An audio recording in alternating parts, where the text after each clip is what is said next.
আল্লাহর জান্নাত নিবার আছে আমরা কথা বলি। এ যুবকেরা, তরুণেরা, আজকে কোন জালিম যদি তোমায় কিছু দায়িত্ব দেয়, সেই কাজ যদি তুমি করাটাকে এত আগ্রহ মনে করো, আমাকে যিনি বানিয়েছে, আমাকে যিনি জবানে কথা দিয়েছে, আমাকে যিনি চোখে দেখার ক্ষমতা দিয়েছে, যিনি আমাকে চলার ক্ষমতা দিয়েছে, সব থেকে বড় কথা, এত হাজার হাজার লোককে যিনি এই মজলিসে এনে হাজির করিয়ে দিয়েছে, তিনি কে? জোরে বলুন কে? আপনাদেরকে আমি আনতে পারিনি, আমার আব্বারও ক্ষমতা নেই, আমার দাদুরও ক্ষমতা নেই, কারো ক্ষমতা নাই। কেন? সব ক্ষমতার মালিক আল্লাহ।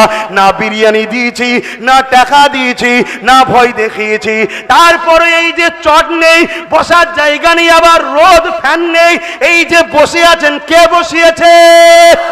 সেই আল্লাহ আমাকে যদি কিছু ডিউটি দেয়, সেটা তো আমায় করতে হবে। তুমি যদি কোনো জালিমের জন্য, কোনো চরিত্রহীনের জন্য, কোনো সন্ত্রাসের জন্য, কোনো গাদ্দারের জন্য তুমি যদি এত বড় ভূমিকা নিতে পারো, তাহলে যিনি আমার সব কিছু মালিক, সেই আল্লাহ আমাকে বলেছে, অন্যায় দেখলে প্রতিরোধ করো, গরিবের উপরে জুলুম হলে প্রতিরোধ করো, শরাবকে সমাজে দেখলে বন্ধ করার জন্য বলো, সুদ দেখলে বন্ধ করার জন্য বলো, লটারি দেখলে বন্ধ করার জন্য বলো, মা বাবাকে জুলুম করার জন্য বৃদ্ধাশ্রম তৈরি হচ্ছে, ওর বিরুদ্ধে বলো, গরিবের মেয়ে গুনোর পনের জন্য বিয়ে হচ্ছে না, ওর বিরুদ্ধে বলো, সমাজের নেতাগুলো ঘুষখোর হয়ে গেছে, ওই ঘুষের বিরুদ্ধে তুমি বলো, জালিম নেতার বিরুদ্ধে কথা বলা, আল্লাহ নবী জানিয়ে দিলেন এটা একটা বড় জিহাদ, বড় জিহাদ। তুমি বলো, বলো, যিনি আমাকে বানিয়েছে তিনাকে খুশি করার জন্য আগে বলেছি, আজও বলে যাচ্ছি, কালও বলবো, যতদিন দুনিয়ায় নিঃশ্বাস চলবে বলবো। তাই যুবকদেরকে বলে দিয়ে যায়, হকের পক্ষে থাকাটা বড় কষ্ট, কিন্তু এই কষ্টটা চিরস্থায়ী নয়। একটা রাস্তায় আপনি যেতে লেগেছেন, কিছুটা রাস্তা খারাপ বলে পুরো রাস্তা খারাপ ভাববেন না।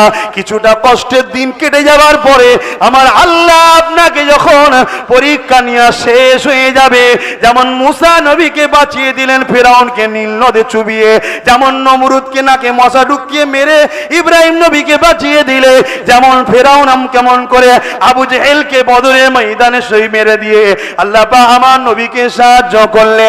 এই যুবকেরা, তোমাদেরও সাহায্য আসবে যদি তোমরা আল্লাহর জন্য আগাও, যদি তোমরা ইনসাফের জন্য আগাও, যদি তোমরা ন্যায়ের জন্য আগাও, যদি তোমরা গরিবদের ভালোবাসায় আগাও, তোমরা যদি এতিমদেরকে অধিকার দিবার জন্য আগাও, যদি তোমরা বিধবাকে আশ্রয় দিবার জন্য আগাও, যদি তোমরা বড়দেরকে সম্মান, ছোটদেরকে স্নেহ, মানুষকে ভালোবাসার জন্য আগাও, আমি বলে দিয়ে যাই, অবশ্যই আমার আল্লাহ তোমাকে একটা দিন পরীক্ষা নিবার পরে তিনি তিনার রহমতের কোলে তোমাকে তুলে নিয়ে দুনিয়া ও আখিরাতে নাজাতের রাস্তা দেবে।